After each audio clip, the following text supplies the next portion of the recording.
If your child is about to enter year 11, this summer could be the difference between getting a grade 5 and getting a grade 7 or 8 in GCSE Maths. In this video, I'm going to go through the top 3 biggest mistakes parents make before their children go into year 11. And don't worry, throughout the video, I'm going to show you how you as a parent can make sure you don't fall into these traps. Before we get right into the video, I wanted to give a second just to introduce myself. My name is Kian Patel and I'm a specialist GCSE Maths tutor, and I've been tutoring maths and various other subjects for over 4 or 5 years.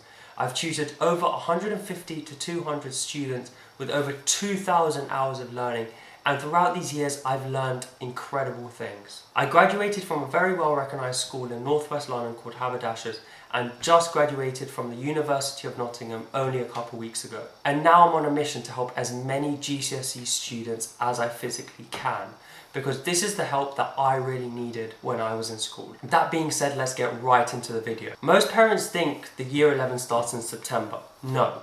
The best students have already been preparing in July and August to be ahead of the other students in September. The smart parents are making sure their children have learned all of the year 10 content, revised it, relearned it over and over again. That way, that when they go into year 11, they know all of the year 10 fundamentals. This puts them in a prime position when learning all of the year 11 content and also going into mock season.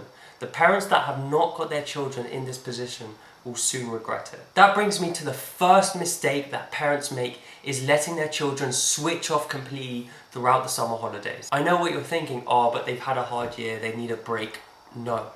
It's time to get very serious. Year 11 is going to be your child's first set of external exams. These are the only exams they're going to have before their A-levels, which are going to get them into their top choice university. Students who switch off throughout the whole of summer come back to school mentally flat and completely out of rhythm. This puts your child in such a weak position going into their mock exams, which could be as early as November. So here's my solution. It's not about doing school all summer. No.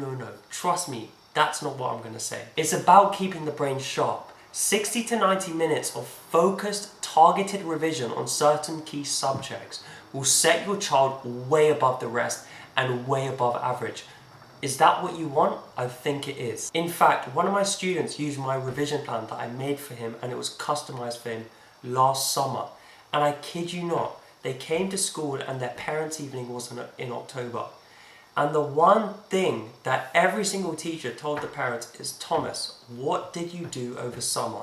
We need to tell all of our students to do the same thing.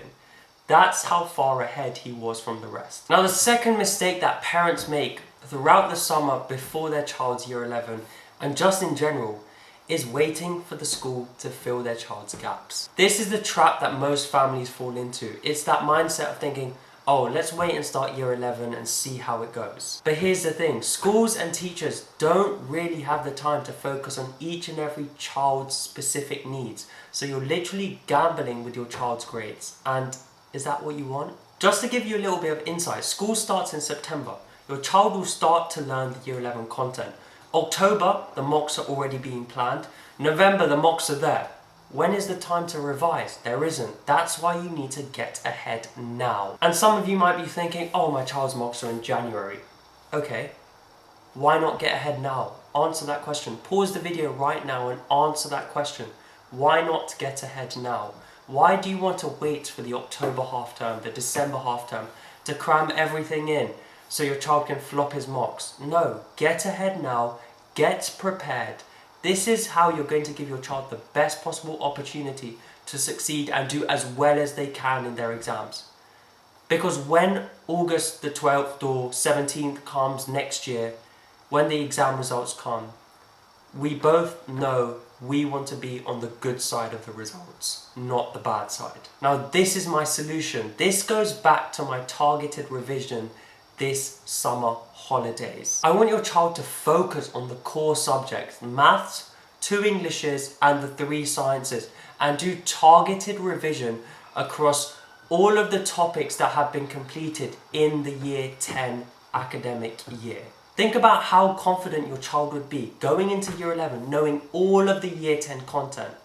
Like, come on, it's just setting up your child for success, and I know that's what you want. Start in July and dominate by September. And now, this is the third mistake I see families make, and it's the biggest one. It might get awkward right now, but it is hiring that hourly generic tutor. So many families think hiring that tutor means that you're sorted. No, it doesn't. Whether your child is aiming for a 6, 7, 8 or 9, getting that extra help and getting that personalized tutor for your child is going to maximize their chance at success and maximize their potential. Now, I want you to be so careful and so meticulous when finding that tutor for your child, because remember, this person is going to be guiding your child in a particular subject or multiple subjects throughout year 11 and fundamentally, hopefully, getting them the grade that they want. Now, I don't want to hear, oh, my child's already at grade 8 or already at grade 9. But what's stopping them from getting a high grade 9? You know, a grade 9 in GCSE Maths is 75%. Why not aim for 80? Why not aim for 85? Why not aim for 90? Why not get in that top 0.1 percentile?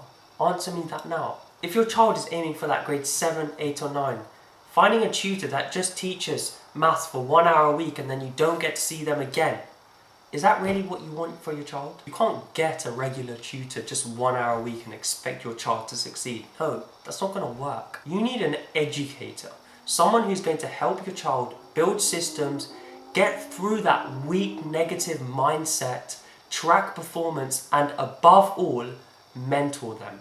That's the most important. Because here we have student A with that weekly one-to-one tutor with no feedback or no real strategy. And then we have student B, where they have the academic educator, the person, the go-to person they can message at any time in the week and they know they're going to get a reply. Student B is going to be the one that improves the most, because student B has that person that they can access throughout the whole week, knowing that they're going to get a reply to whatever question they ask them. They're going to get real feedback, they're going to get real goal setting, and most of all, they're going to get real accountability. Now, as I come to the conclusion of this video, I want you to remember the smart parent strategy. The families I work with treat the summer like pre-season training. Yes, I know, a football term, but yes, pre-season training. And here's what that looks like. 60 to 90 minutes a day of focused revision, 3 or 4 times a week. That's number one, and it's very, very important. Performance reviews at the end of every single week, understanding where the child is at and where they need to go to in order to improve before September. And finally, goal setting. So we know when we're working together with your child that your child is moving upwards and onwards in a very positive direction. Remember, it's a high performance system. It's not a hope and pray system. So now if your child is entering year 11 in September, I have started onboarding early access clients for September with an early access offer in August for my GCSE Maths Mastery, targeted at students who are aiming for that grade 7, 8 and 9. Now I want you to think about this. There's no pressure at all. It will just be you, me and your child working together to achieve the maximum possible success for them. So thank you for getting to the end of this video. At the bottom in the description there's going to be a link to book in a strategy call with me so we can discuss how we're both going to help your child succeed. Because this time next year, you'll either be relieved that you started now or wishing you had.